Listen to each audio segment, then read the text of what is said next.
reading The Invisible Way, A Time to Love, A Time to Die. I am now reading the last chapter of Reshad Feild's book, which he published in 1979. He passed away in 2016. And this is his journey to Wales to meet John, who is dying. Noor is his girlfriend, and Elizabeth is the girlfriend of John, but they never married. 18. Dawn came in a clear sky. We heard John moving about, and then his door opened.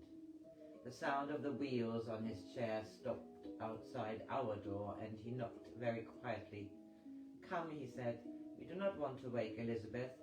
She is tired and needs rest. This is the best time of all," he said to us. "Now things can be heard in quite a different way. Push me over to the desk. There is something I want to give you both."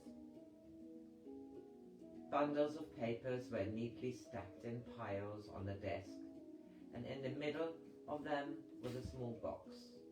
"This is a seal that I have given many, many years ago, I want to hand it to you. It was given to me in trust, and it is your turn to have it. One day you must give it to someone else. Here, take it." He handed us the box. Noor opened it. Inside was a roughly carved bronze seal. There were no words on it, just a picture of a sikh, the tall hat worn by the dervishes who follows the way of Mevlana. "You understand this?" he said to me.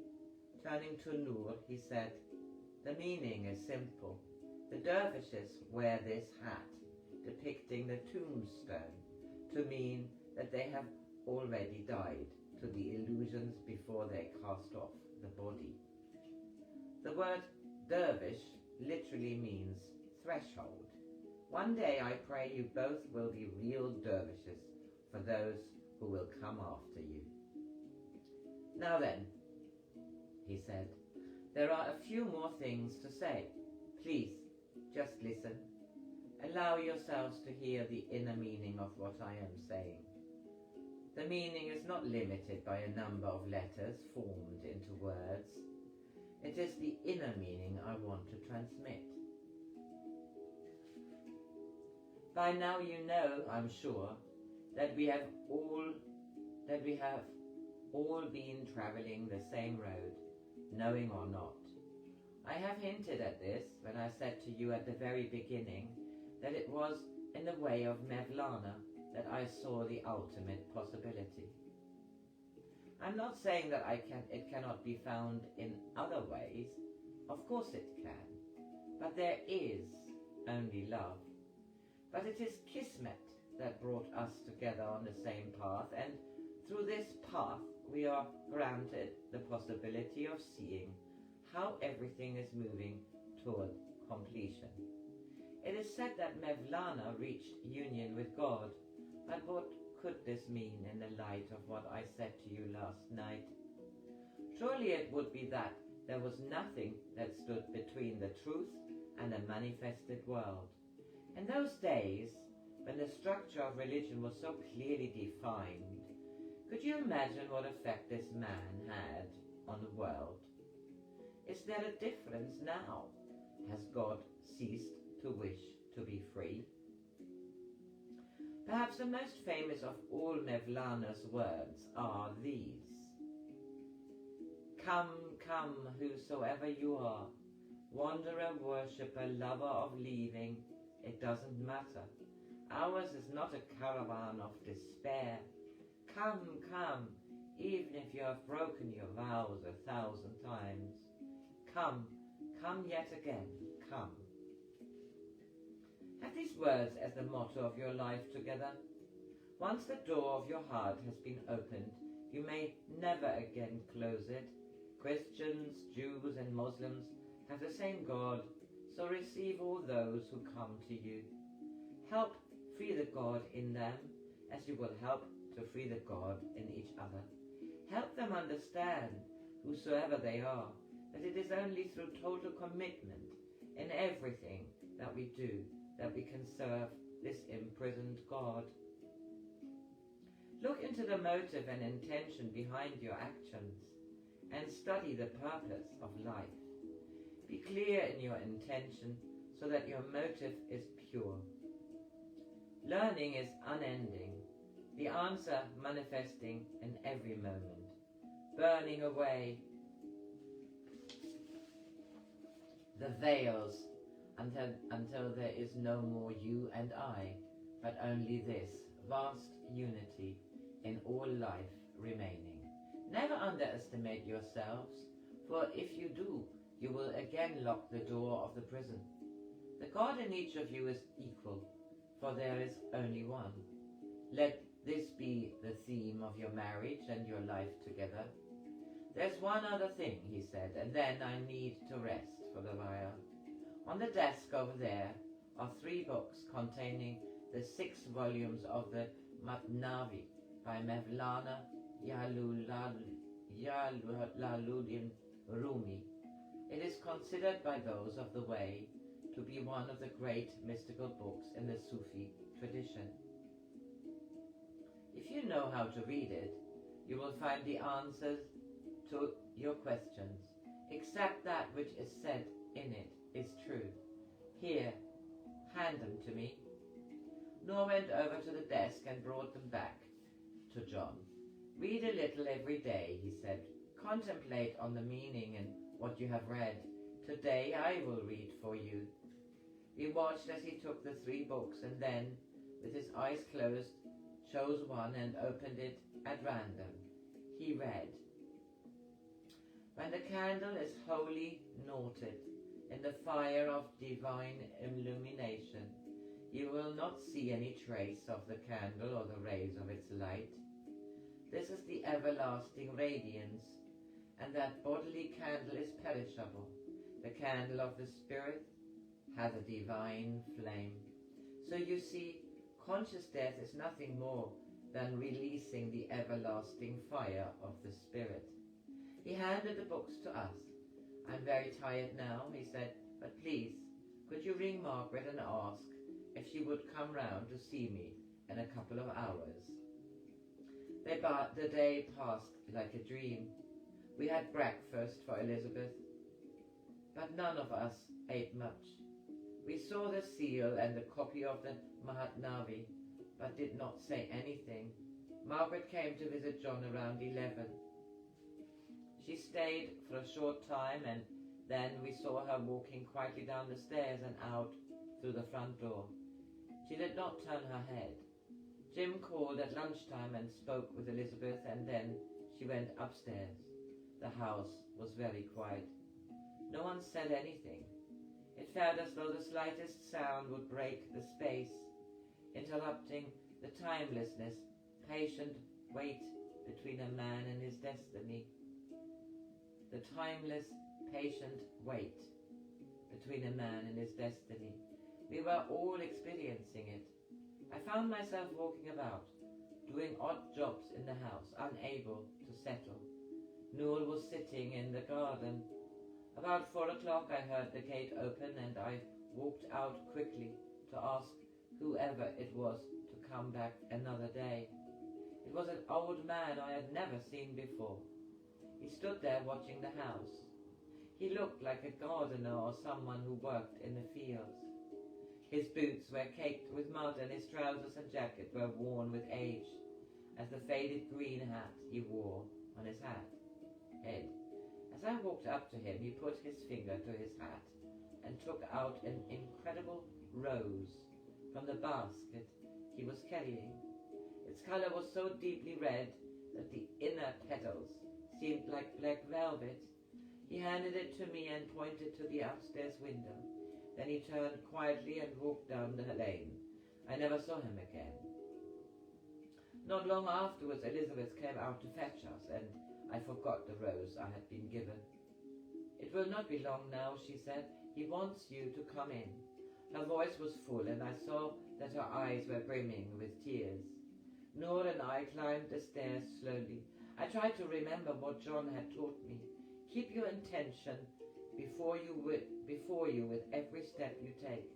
You wish for freedom, and you must never forget it. The door was ajar, and a shaft of sunlight spread out, lighting the top of the stairs. John's voice was weak, but there was no trace of fear or sadness in him. "Come in," he said.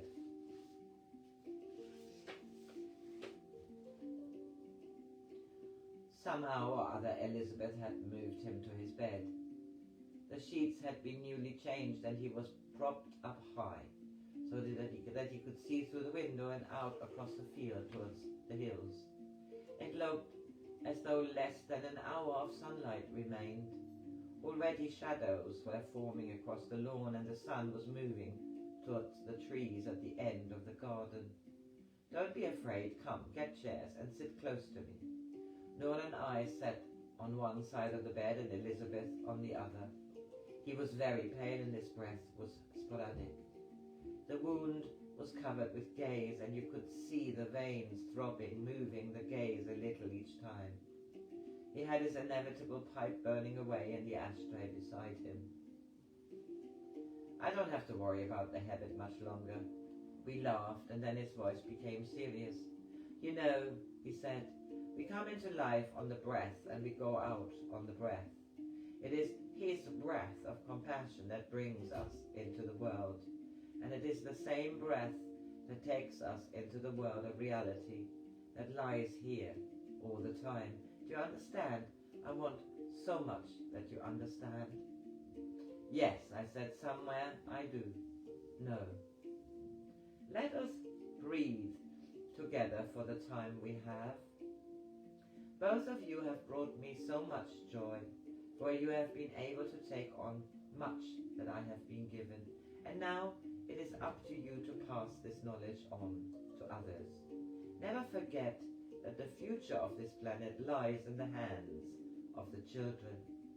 We are chosen by them. If you are both open to this, you may be granted a child that will carry this line of knowledge into a waiting world. There was so much that I wanted to ask him, and so many things that I wanted to apologize for, but I had to catch myself and remember that this time was all the time we had, that death and conception are in the same moment, and so it would be in silence that something new would be born. "Don't be sad." His voice faltered for a moment, and he started coughing violently. Noor wiped his forehead with a cool cloth until the spasm died down. I noticed that there was moisture in the palm of his hands and spreading out from his neck through the simple vest he wore. The sun was low. "It isn't necessary to be sad," he said, turning slowly to Elizabeth. "There is mourning in the time of transition. But remember, I have nothing to take with me but the knowledge of love. I do not need anything anymore. There is nothing to search for at last." Making one great effort, he reached and took our hands in his. Something changed in the room. The pressure mounted, sweat broke out on my forehead, tears were running down Elizabeth's face. Noor was quite quiet. John looked at us each in turn, deep into our eyes. He looked so deeply into them that it was as though he was looking through them, as one would look through a window. The grip on his hands became tighter, and I noticed that I could see the reflection of the setting sun in his eyes. His head was bathed in the last orange-pink rays of light. "It is time. Breathe with me," he said quietly. "Don't turn away." Suddenly his body started shaking, ripples that passed through every muscle and fiber. I could see he was in great physical pain, yet he was so completely conscious he was beyond the pain. We held his hands as we watched the glistening light in his eyes start to fade. The light of the sunset moved slowly down his face and across the sheets over his chest. For a moment our hands were bathed in it. The room was very still, his voice so faint now that we were leaning forward to be able to hear what he was saying. Then, with a great shudder, his body moved into the right side and I saw the blood. The artery had burst in his shoulder. It poured out onto the bed. With his eyes he signaled us not to do anything. Using the last of his strength, he moved his head so that he could see through the open window. The blood moved on, spreading red river. We looked. We turned to look with him. The sky had turned red in the sunset. The first star shone over the top of the pine tree. The last bird had ceased its calling. I love you, he said. There is nothing else. We stayed with him until it was dark, and then Elizabeth gently closed his eyes. Noor went down and got the rose we had been given from the kitchen and put it in a vase beside his bed. Its perfume filled the room. Noor put her arm around Elizabeth and they moved silently out of the room. I was alone with John now. It was a timeless state, yet containing all time within it. He had said that death and conception were the same moment. I had never really totally understood this, but in the quiet of that room its truth was beginning to dawn on me. How foolish to be sentimental about death. Sentiment and love are the greatest enemies. And if love is the cause of creation and love is its own effect, so the manifestation of love in the form of a child comes through something apparently dying. Yet truly there is no death, and when I looked out through the open window with John in those last moments, I knew this, not just as theory, but as a living reality, from the knowledge of which I could now never escape. Nor would I want to. The journey of the soul on the path of return is not a sentimental journey. That is what the mind would like to make it in order to protect itself and the illusions it creates. The real journey of the soul is a journey within the spirit itself, a journey outside of time. Noor came back into the room. It is time to go, she said. Jim will be here soon and Elizabeth wants us to go to Margaret and tell her it's over. Noor arranged the bedclothes neatly and then covered all with a clean bedspread. Bending down, she kissed John's forehead and then, without turning back, left and went down the stairs. I followed her out into the garden. Taking flashlights with us, we walked silently over to Margaret's house. And this is the end of this lovely book. Did I say it's the 13th of May? Tuesday.